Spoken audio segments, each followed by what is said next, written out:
to find the best chess openings for this year, your chances of winning, and how often you actually reach your planned setup. After a deep dive into the data, here are the most effective openings you can rely on. Number 3 is the Hexo Gambit.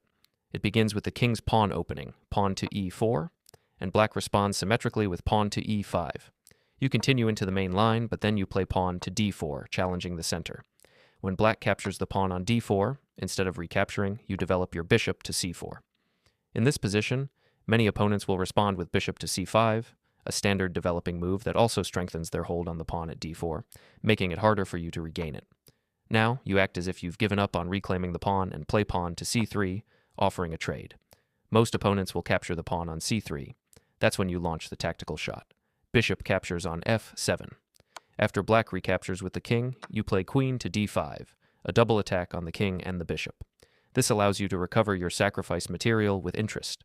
In this line, white wins over 65% of the time, making it a powerful and practical weapon.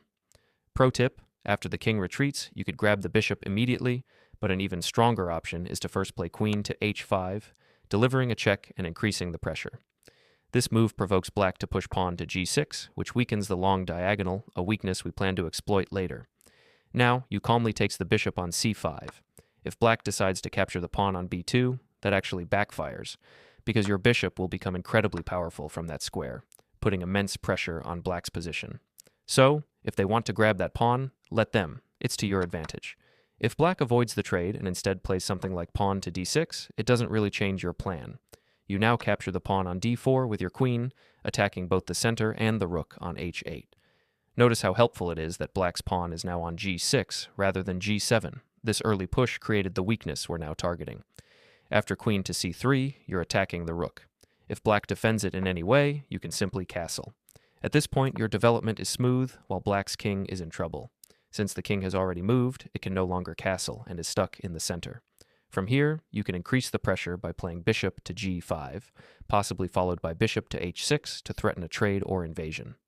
Then, you break through the center with pawn to e5, aiming to open the e-file and expose the king.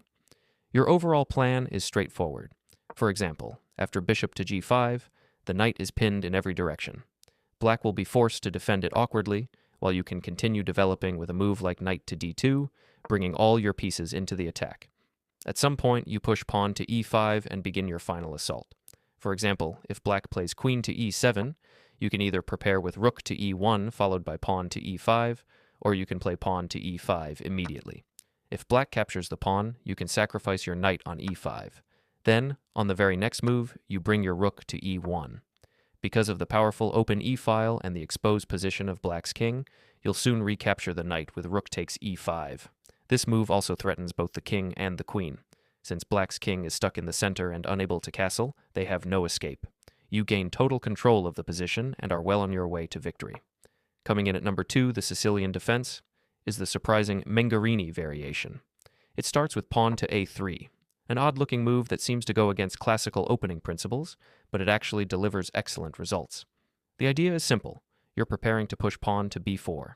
Most opponents will respond with knight to c6, both because it's a standard Sicilian move and because they hope to prevent your pawn from advancing. But you ignore that and push pawn to b4 anyway. Now you're attacking black's central pawn and getting ready to kick their knight back.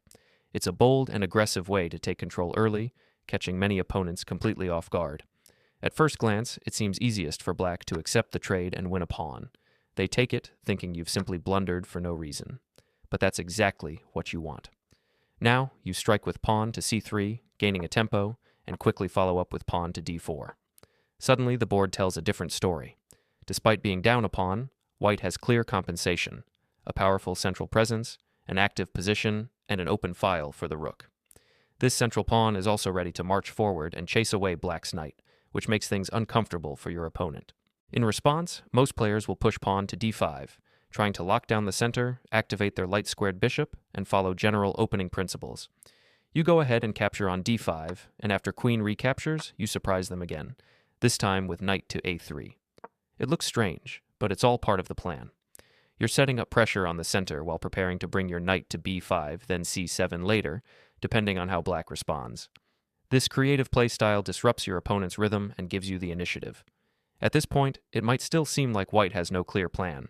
You've given up a pawn, placed your knight awkwardly on the edge of the board, and seemingly ignored classical principles like center control.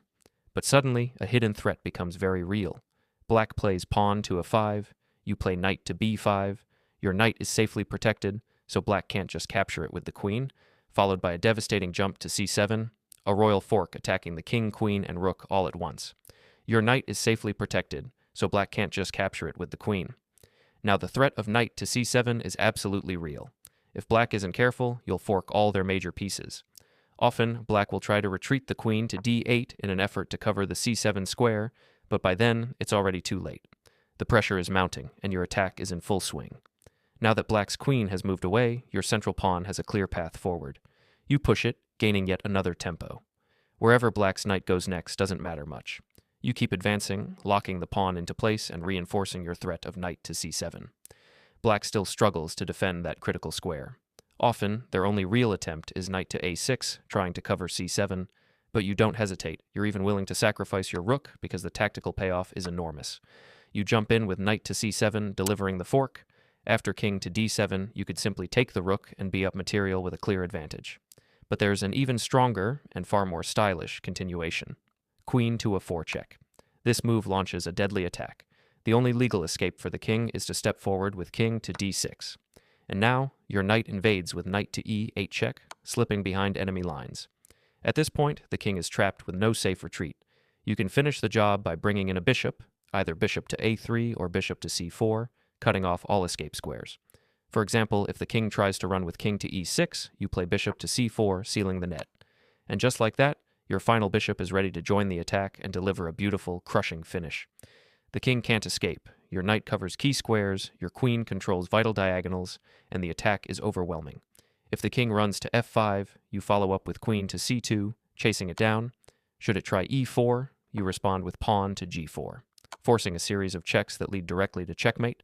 If the king steps to e5, you push pawn to f4, and after a simple trade, you get a beautiful and rare checkmate. Yes, this exact pattern has appeared in real games. Number 1. Now let's say your opponent chooses something less common, like the Perk Defense. Here, you use a deadly weapon. Play bishop to g5 early, threatening to double their pawns. After bishop to g7, they push pawn to e5, attacking your knight. This seems logical, but it leads straight into your trap.